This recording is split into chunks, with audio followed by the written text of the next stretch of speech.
Hi guys, welcome to my channel. This is your host Nas. Today I'm going to share with you one of my personal paranormal stories that I experienced myself. There are many things in this world that science can't explain, and I have one such story to share today. This is also why I've started this channel. Today's story happened when I was about 6 years old. It leaves a mark in my memory as I have been traumatized by it in some way, and to this day I still do remember the feeling of being trapped and even having dreams of the occasion from time to time. Fortunately, I have outlived it and stopped having those dreams. I live on a small island called Singapore, and most people live in high-rise apartment building, and I'm not an exception. I'm pretty sure most people had played hide and seek when they were younger. In Singapore, we kids brought it to the next level by playing a wide-scale hide and seek, which can span from the ground floor to the topmost floor of a multi-level apartment block, ranging from 12th to the 20th floors, and we call it block catching. I would say block catching is one of the most unique and nostalgic games in the 90s in Singapore, where every kid of my age would start playing, and in my case, I had started much too early as I followed my older sibling for fun. In this game, there are 1 or 2 catchers and multiple players to be caught. Usually the game starts on the counts of about 20 or more before the catcher goes on a prowl to search from floor to floor. It is pretty much the same as the classic hide and seek and more wide scale. I started playing block catching the same year as this event happened with my neighbors. Initially, the block catching was hosted on the apartment block where we stayed, but somehow everyone got bored of it, and for the thrill of it, we decided to go to the next block to play, where the eventful paranormal activity happened for me. I remembered that every apartment block around my place was designed very differently. This is also the reason why one of my neighbors suggested that we try playing block catching at the next apartment block for a fresh view. As a 90s kid, there wasn't technology yet to keep us occupied. Even game consoles like Game Boy were rare, costly, and few at that time. We were forced to go outdoor to kill the time, and I'm not the odd one out. I often traverse from the top floor of the apartment block to the ground floor through a flight of stairs whenever I was bored. It is also why I'm familiar with how block catching is played. So let's begin with the story. The game of block catching started like usual, knowing that usually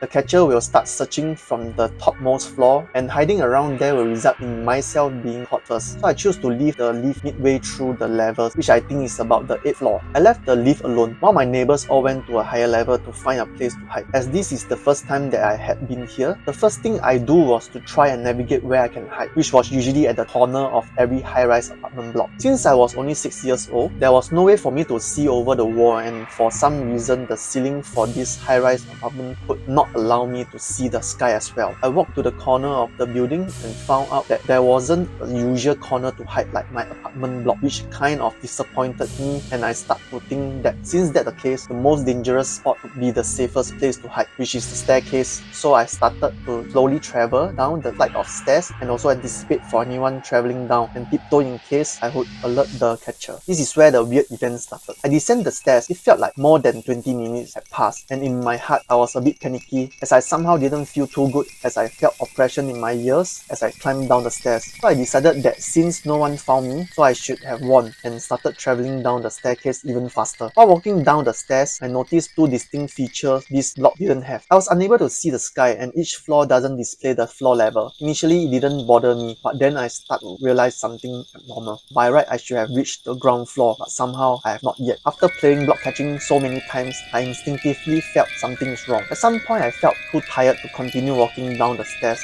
as I was so scared that I sat on the stairs and started crying. It was then that one of my neighbors walked up the stairs and called out to me, "Hey, why are you sitting there? Come down." At that moment, I was thrilled as I was no longer alone. Now, this is the creepy part. I was in between the 1st and 2nd floor from where I sat, and somehow my neighbor heard me crying and decided to walk up the staircase. He found me and called out to me, seeing me crying between the 1st and 2nd story. Can you explain what I have been through? Or have you been through the same situation where you are stuck in an infinite loop of nowhere? Feel free to share your story in the comment section. What do you think of my paranormal story? I hope my viewers like it as well as have a first-person view of what I have been through. Feel free to ask any question that I might have missed out on in this story. Remember to like, subscribe, and hit on the notification bell if you enjoyed the story so that you can get notified of the latest story. Thank you.